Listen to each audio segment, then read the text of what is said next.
ISLM model, ठीक है। तो ISLM मॉडल क्या है, देखिए ISLM, ठीक है। तो IS मतलब इन्वेस्टमेंट सेविंग, ठीक है। IS क्या है, इन्वेस्टमेंट सेविंग, ठीक है। और ये जो LM है, देखिए ये जो LM है ना, ये क्या है, liquidity preference,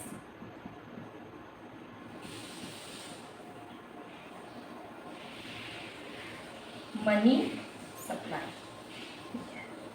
liquidity preference money supply कर। देखिए IS और LM, ठीक है। तो IS है इन्वेस्टमेंट सेविंग और LM है लिक्विडिटी प्रेफरेंस मनी सप्लाई कर। IS जो है ये रिप्रेजेंट करता है गुड मार्केट को, ठीक है। IS represent good market. और देखिए ये जो LM है, LM ये रिप्रेजेंट करता है मनी मार्केट को, ठीक है। ये मनी मार्केट को रिप्रेजेंट करता है। अब हम क्या देख रहे हैं, ये जो ISLM कर्व है सबसे पहले केन्स ने पब्लिश किया in his own book theory of employment interest and money में, ठीक है। ISLM मॉडल को सबसे पहले केन्स ने पब्लिश किया theory of employment interest and money में, ठीक है। उसके बाद हिक्स ने इस मॉडल को थोड़ा डेवलप कर दिया 1937 में। उसके बाद क्या हुआ, हैंसन ने इस मॉडल को इंट्रोड्यूस किया, later it was introduced by Hansen. तो पहले हिक्स ने डेवलप किया, बाद में इसको इंट्रोड्यूस किया हैंसन ने, इसलिए ISLM मॉडल का नाम पड़ गया हिक्स हैंसन मॉडल। क्या नाम पड़ गया, हिक्स हैंसन मॉडल, ठीक है। तो अब देखिए ISLM मॉडल क्या बताता है, ISLM मॉडल बताता है intersection of the investment saving and liquidity preference, ठीक है। इसका मतलब क्या है, ISLM बताता है ISLM, ठीक है। ISLM बताता है कि ये दोनों के बीच में इंटरसेक्शन होगा, IS और LM के बीच की इंटरसेक्शन को बताता है ISLM मॉडल में, ठीक है। ISLM कर्व का डेरिवेशन हम देख रहे हैं। तो डेरिवेशन देखने से पहले इसका इक्वेशन समझना बहुत ज़रूरी है। देखिए इक्वेशन समझेंगे तो हम लोग डेरिवेशन अपने आप कर लेंगे। देखिए इक्वेशन हमारा क्या है, देखिए हम लोग जानते हैं कि एग्रीगेट डिमांड के बराबर है एग्रीगेट सप्लाई, ठीक है, हम लोग जानते हैं। तो एग्रीगेट डिमांड का फॉर्मूला क्या होता है, कंजम्पशन प्लस इन्वेस्टमेंट। और एग्रीगेट सप्लाई का क्या फॉर्मूला है, कंजम्पशन प्लस सेविंग, ठीक है। तो कंजम्पशन कट गया, अब बचा इन्वेस्टमेंट इक्वल टू सेविंग, ठीक है। इसको हम लोग सेविंग इक्वल टू इन्वेस्टमेंट भी बोल सकते हैं, दोनों सेम बात है। देखिए इससे हम लोग क्या समझें, aggregate demand equal to aggregate supply जहाँ होगा वहाँ पर सेविंग इक्वल टू इन्वेस्टमेंट भी होगा, ठीक है। अब हम देखते हैं यहाँ पे डेरिवेशन में। देखिए ये हमारा क्या है, सेविंग का लाइन, ये हमारा इन्वेस्टमेंट है, ठीक है। तो सेविंग और इन्वेस्टमेंट जिस पॉइंट पे इंटरसेक्ट करता है, इस पॉइंट पे E1, ठीक है, E1 पॉइंट पे इंटरसेक्ट कर, यहाँ पे aggregate demand equal to aggregate supply भी है।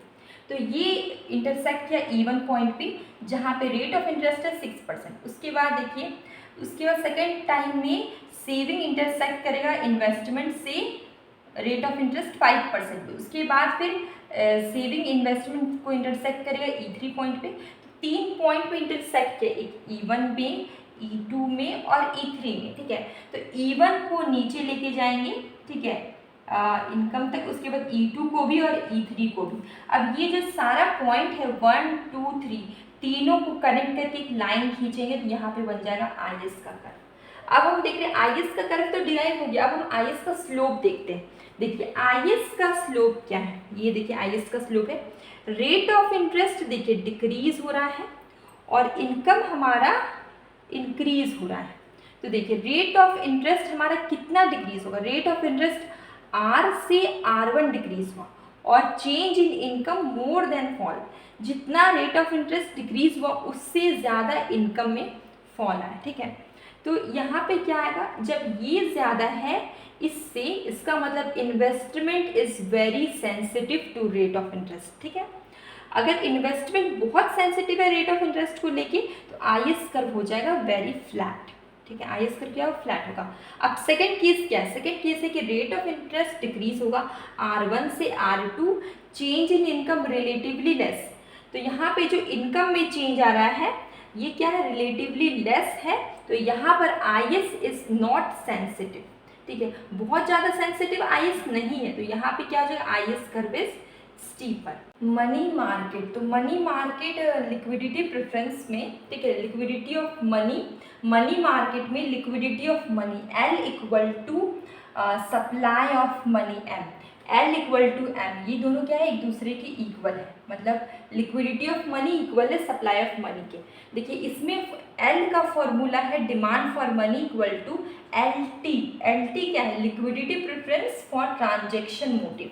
और देखिए LS क्या है, liquidity preference of speculative. Derivation of LM curve, ठीक है, LM कर्व में देखिए ये हम लोग देख रहे हैं, LM कर्व डिराइव करेंगे यहाँ पे। देखिए यहाँ पे रेट ऑफ इंटरेस्ट है, यहाँ पर मनी है और मनी, ठीक है। तो यहाँ पे देखिए L1/1, L1/1 हमारा डिमांड फॉर मनी, और ये जो M से Q है ये क्या हमारा supply of money. L1/1 tangent करेगा, ठीक है, यहाँ पे डिमांड फॉर मनी टेंजेंट होगा सप्लाई ऑफ मनी के, ठीक है। उसके बाद L2/2 टेंजेंट होगा यहाँ पे demand for money equal to supply of money. यहाँ पे L3/3 टेंजेंट करेगा यहाँ पे demand for money equal to supply of money. ये जो पॉइंट है इसको हम लोग आगे एक्सटेंड करेंगे, ठीक है, ये पॉइंट को फिर उसके नीचे वाले पॉइंट को फिर उसके नीचे वाले पॉइंट को, ठीक है, और इसी से डिराइव हो जाएगा हमारा LM कर्व, ठीक है। LM कर्व देखिए left to right upward sloping curve है। General equilibrium in product market and money market, तो यहाँ पर देखिए X एक्सिस में हमारा है इनकम, Y एक्सिस में हमारा रेट ऑफ इंटरेस्ट है। हम लोग पहले डिराइव किए IS कर्व, देखिए IS कर्व हमारा लेफ्ट टू राइट है डाउनवर्ड स्लोपिंग, और LM कर्व हमारा देखिए अपवर्ड स्लोपिंग है। तो ये दोनों एक दूसरे को इंटरसेक्ट करेगा एट पॉइंट E पे, ये हमारा क्या होगा, इक्विलिब्रियम पॉइंट होगा, जहाँ पे OY income OR rate of interest में OY इनकम जनरेट हो रहा है।